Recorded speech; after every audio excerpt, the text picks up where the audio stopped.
प्रिय विद्यार्थियों, आज मैं आपको वैगनर का महाद्वीपीय विस्थापन सिद्धांत समझाने जा रहा हूँ। ध्यान से सुने। वैगनर का महाद्वीपीय विस्थापन सिद्धांत। जर्मन विद्वान वैगनर विख्यात जलवायुवेत्ता तथा भौतिकविद थे। उन्होंने सन 1912 में महाद्वीपों के विस्थापन का सिद्धांत प्रतिपादित किया। 1915 तथा 1920 में सिद्धांतों का विवेचन किया, किंतु प्रथम महायुद्ध के कारण उनका सिद्धांत अधिक चर्चित न हो सका। 1924 में जर्मन भाषा के अंग्रेजी में अनुवाद होने पर विस्थापन सिद्धांत की व्यापक चर्चा हुई। मूलतः जलवायु वेत्ता होने के कारण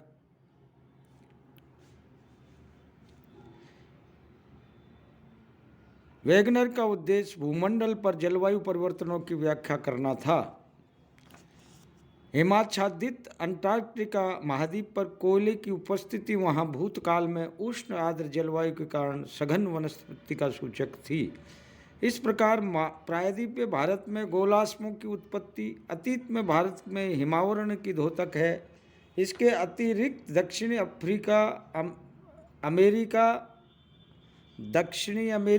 अफ्रीका आदि में भी कार्बोनिफेरस हिमनदन के चिन्ह पाए जाते हैं। विशेष प्रकार की ग्लोसोप्टेरिस वनस्पति भी दक्षिणी महाद्वीप में पाई जाती है। वैगनर का उद्देश्य इन्हीं सब जलवायु तथा वानस्पतिक समानता की व्याख्या करना था। इसके लिए वैगनर ने दो विकल्प सुझाए कि ऐसा क्यों हुआ। या तो स्थल भाग स्थिर रहे होंगे और जलवायु कटिबंध स्थानांतरित हुए, जिससे भूमंडल पर कभी शीतल, कभी उष्ण तथा कभी आर्द्र, कभी शुष्क जलवायु का विस्तार हुआ।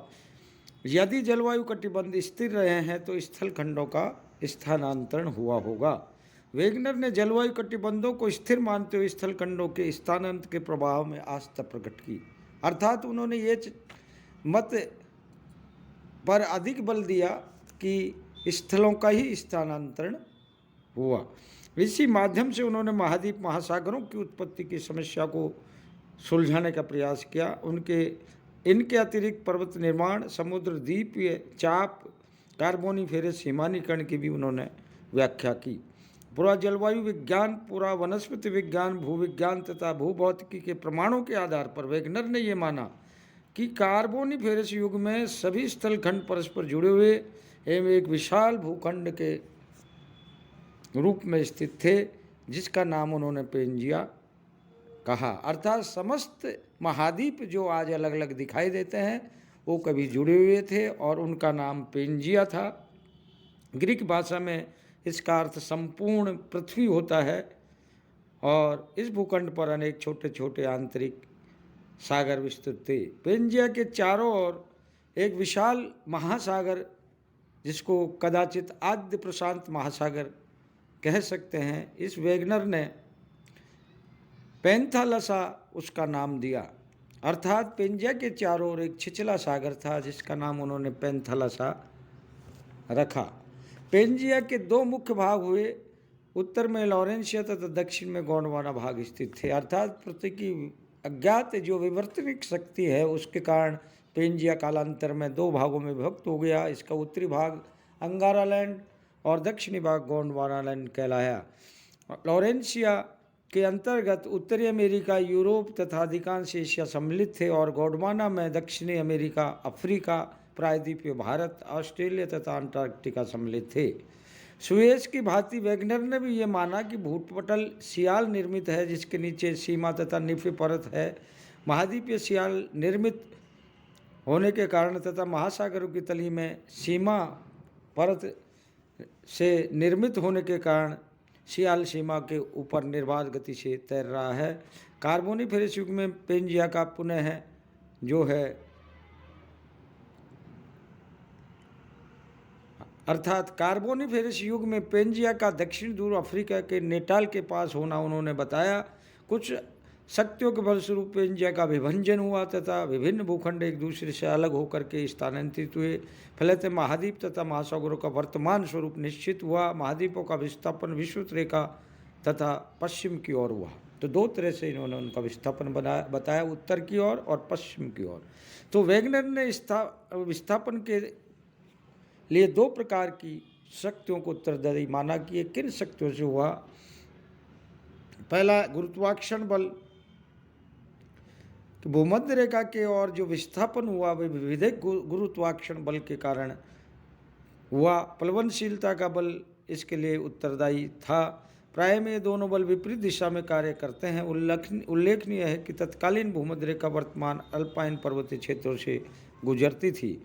महाद्वीपों के पश्चिम की ओर प्रवाह का कारण सूर्य तथा चंद्रमा का ज्वारीय बल था। चंद्रमा की घूर्णन गति तथा इस समय इतनी तेज रही होगी, तब ये ज्वारीय बल अधिक रहा होगा। पृथ्वी के अक्ष पर घूर्णन के कारण ज्वारीय घर्षण उत्पन्न हुआ होगा, जिसके महाद्वीप पीछे छूट गए होंगे तथा इस प्रकार पश्चिम की ओर उसका विस्थापन हुआ। उक्त दोनों ही शक्तियों की सामर्थ्य जो महाद्वीपों को विस्थापन करा सके, ये एक संदिग्ध है। वैगनर के अनुसार महाद्वीपों का विस्थापन ध्रुवों से स्थल के दूर होने के रूप में हुआ, जिससे उन्होंने ध्रुवों का पलायन भी कहा है। विभिन्न युगों में भूमध्य रेखा तथा ध्रुवों की स्थितियों में पर्याप्त परिवर्तन हुए, जिससे हम इस चित्र के द्वारा समझ सकते हैं। वैगनर के अनुसार कार्बोनिफेरस युग में पेंजिया का विभाजन हुआ तथा उत्तरी भाग लॉरेंशिया तथा दक्षिणी भाग गोंडवाना कहलाया। दोनों के मध्य टेथिस नामक का एक सागर था जो उत्पन्न हुआ। विभाजन का कारण स्थल का उत्तर की ओर प्रवाह है। जुरासिक युग में गोंडवाना लैंड के विभाजन से मेडागास्कर प्रायद्वीप भारत और ऑस्ट्रेलिया तथा अंटार्कटिका पृथक होकर के विस्थापित हुए। ज्वारीय बल के कारण दक्षिणी अमेरिका पश्चिम की ओर विस्थापित हुआ। प्रायद्वीपीय भारत के उत्तर की ओर विस्थापन से हिंद महासागर उत्पन्न हुआ। दोनों अमेरिका के पश्चिम की ओर विस्थापन से अटलांटिक महासागर उत्पन्न हुआ। सभी स्थल खंडों का प्रभाव भिन्न गति से हुआ। मध्य अटलांटिक कटक के विषय में वेगनर का मत है कि पहले यह स्थल का ही भाग था। दोनों अमेरिका के पश्चिम की ओर विस्थापन के कारण वह पीछे छूट गया। उत्तरी स्थल खंड के भूमध्य रेखा की ओर विस्थापन के कारण आर्कटिक सागर उत्पन्न हुआ। आद्य प्रशांत महासागर वर्तमान से 2 गुना बड़ा था। 3 दिशाओं से स्थल के विस्थापन के कारण यह संकुचित होकर छोटा रह गया। इस प्रकार स्थल व जल का वर्तमान वितरण प्लायोसीन युग तक निश्चित हो गया। वलित पर्वतों की उत्पत्ति भी वेगनर ने समझाई। वेगनर ने विस्थापन सिद्धांत के द्वारा वलित पर्वतों की उत्पत्ति की भी व्याख्या की और उन्होंने इसे समझाने का प्रयास किया। वेगनर ने सिद्धांत के पक्ष में तथ्य दिए। महाद्वीपीय विस्थापनों के प्रमाण में सर्वाधिक प्रमाण भौगोलिक कारण है, जिसमें अटलांटिक महासागर के दोनों तटों पर महाद्वीपों की तटरेखा की आकृति में परस्पर सटने की अद्भुत समानता है। इसको जिग्सा फिट कहा जा सकता है। भूवैज्ञानिक प्रमाण भी सिद्धांत के पक्ष में है। बैली के अनुसार यूरोप के कैलेडोनियन पर्वत श्रेणी तथा उत्तरी अमेरिका के हर्सोनियन पर्वत श्रेणी एक ही सीध में स्थित हैं। के अनुसार दक्षिणी अटलांटिक के तटों पर गहरी भूवैज्ञानिक समानता पाई जाती है। अटलांटिका के दोनों तटों पर मेसो सौरभ और सरीसृप एवं ग्लोसोप्टेरस वनस्पति के जीवाश्मों की उपस्थिति भी अतीत काल के दोनों ओर के स्थल खंडों को परस्पर जोड़े होने का प्रमाण प्रस्तुत करती है। स्कैंडिनेविया में विशिष्ट लेमिंग जंतु पश्चिम की ओर से यात्रा करते हुए अटलांटिक महासागर में डूब जाते हैं। 1823, 1870 तथा 1917 में ग्रीनलैंड व कनाडा की मध्य दूरी के निरीक्षण से पता चला कि प्रतिवर्ष लगभग 32 सेंटीमीटर की दर से ग्रीनलैंड पश्चिम की ओर खिसकता रहा है।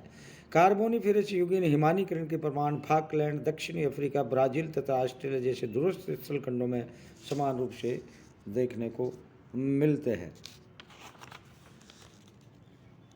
सिद्धांत के विपक्ष में प्रमाण। अनेक आलोचकों ने अटलांटिक के तटों के साथ विस्थापन को दोषपूर्ण बताया है। ब्राजील के तट को यदि गिनी की खाड़ी में जोड़ा जाए तो 15 डिग्री का अंतर आज भी देखने को मिलता है। अटलांटिक के मध्य में स्थित अंतःसागरीय कटक तटों के साम्य स्थापना को निराधार सिद्ध करती हैं। महाद्वीपों के पश्चिम की ओर प्रभाव के लिए ज्वारीय शक्ति की कटु आलोचना की गई है, क्योंकि विस्थापन पैदा करने के वर्तमान ज्वारीय शक्ति से 100 गुना ज्वारीय शक्ति होना आवश्यक है।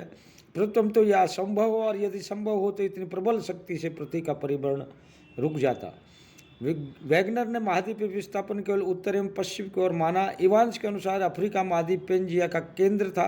पेंजिया के खंडित होने पर महाद्वीपों का विस्थापन पूर्व, दक्षिण एवं पश्चिम की ओर हुआ। टेलर के मत में भी महाद्वीपों का विस्थापन ध्रुवों के बाहर की ओर प्रत्येक दिशा में हुआ होगा।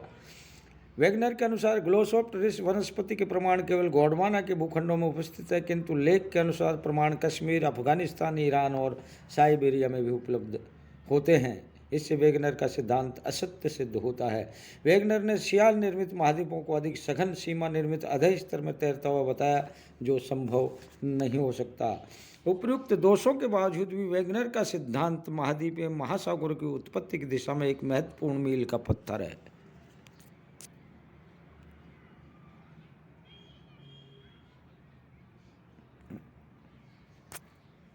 आज कैसे हो गया यार।